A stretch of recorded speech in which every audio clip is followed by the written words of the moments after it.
आज हम लोग डिस्कस करने वाले हैं मगध साम्राज्य के बारे में। इसके पहले की वीडियो में हम लोगों ने चर्चा किया कि किस तरीके से 16 महाजनपदों का उदय हुआ और उन्हीं महाजनपदों में से एक महाजनपद था मगध साम्राज्य का। तो उन्हीं में से देखते हैं कि किस तरीके से इसका उदय होता है।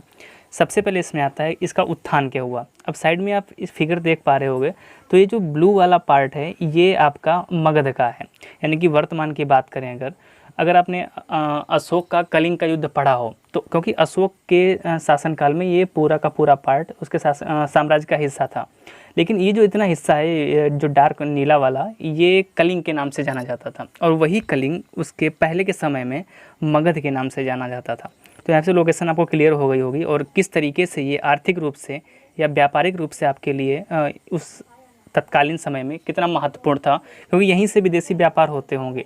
क्यों? क्योंकि ये एक कोस्टल एरिया था, यानी कि समुद्र से लगा हुआ हिस्सा था। तो देखते हैं इसके उत्थान के बारे में।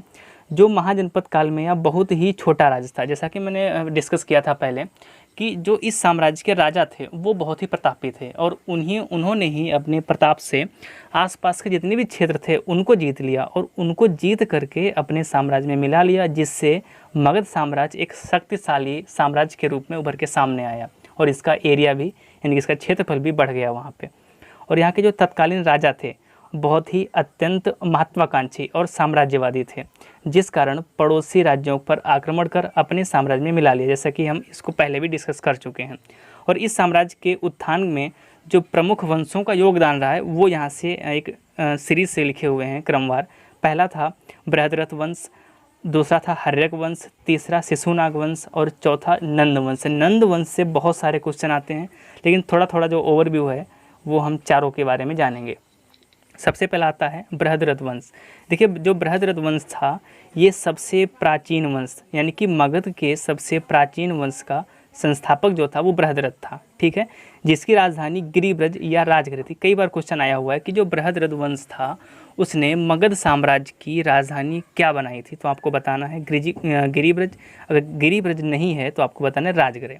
साथ में इस वंश का जो अंतिम शासक था वो रिपुंजय था। ये बहुत ही महत्वपूर्ण है, कई बार चाहे वो हम यूपी पीसीएस की बात करें या वनडे एग्जाम की बात करें तो दोनों में पूछा गया है कि जो बृहद्रथ वंश का अंतिम शासक कौन था, वो रिपुंजय था, और प्रथम शासक यानी कि संस्थापक कौन था, वो बृहद्रथ ही था, इसीलिए इसका नाम बृहद्रथ वंश पड़ गया। नेक्स्ट आता है हर्यक वंश। जो हर्यक वंश का जो शासनकाल था वो 542 ईसा पूर्व से 412 ईसा पूर्व तक था।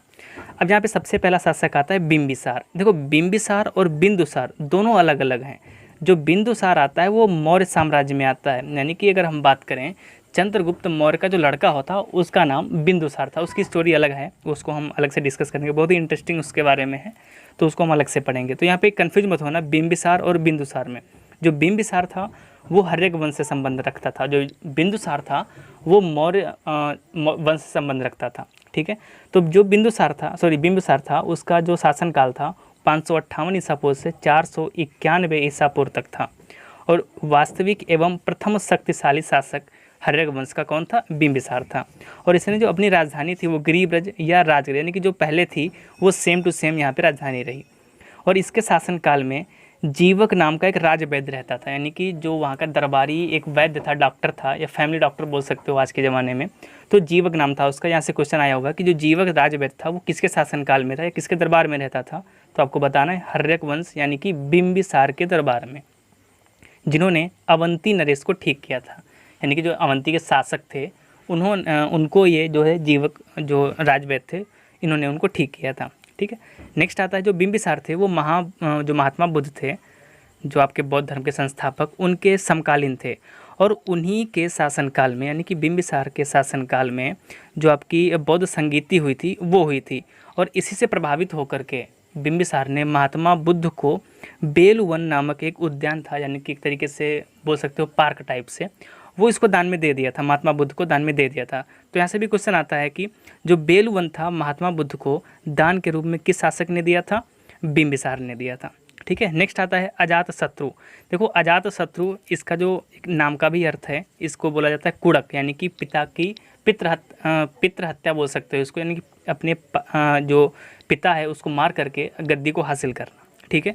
इसका जो शासनकाल था 492 से 460 ईसा पूर्व था और बिंबिसार का पुत्र था और हत्या करके गद्दी पर बैठा था, इसीलिए इसको कुड़क तथा अशोक चंद के नाम से जाना जाता है।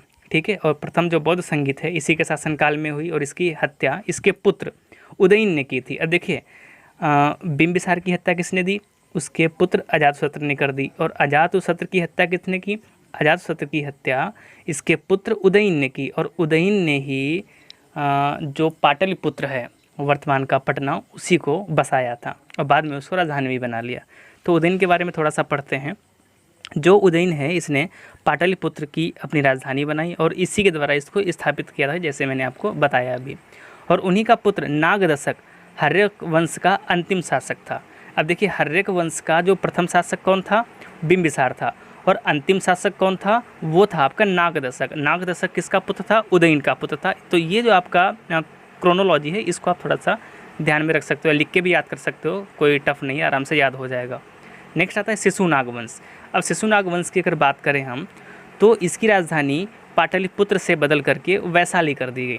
ठीक है, लेकिन शेषनाग है यहाँ पे, शिशुनाग है। ठीक है, इसको आप सही कर लेना, ये शिशुनाग है, शेषनाग नहीं है। शिशुनाग का जो उत्तराधिकारी कालाशोक ने पुनः इसकी जो राजधानी है वो पाटलिपुत्र कर दी। यानी कि पहले जो थे भाई, यानी कि इसका संस्थापक कौन था? वो शिशुनाग था, क्योंकि शिशुनाग ने नागदशक की हत्या कर दी थी और जो इसका सेनापति था। और शिशुनाग ने ही अपने नाम से क्या किया? शिशुनाग वंश की स्थापना कर दी। शिशुनाग ने अपनी राजधानी क्या चेंज कर ली?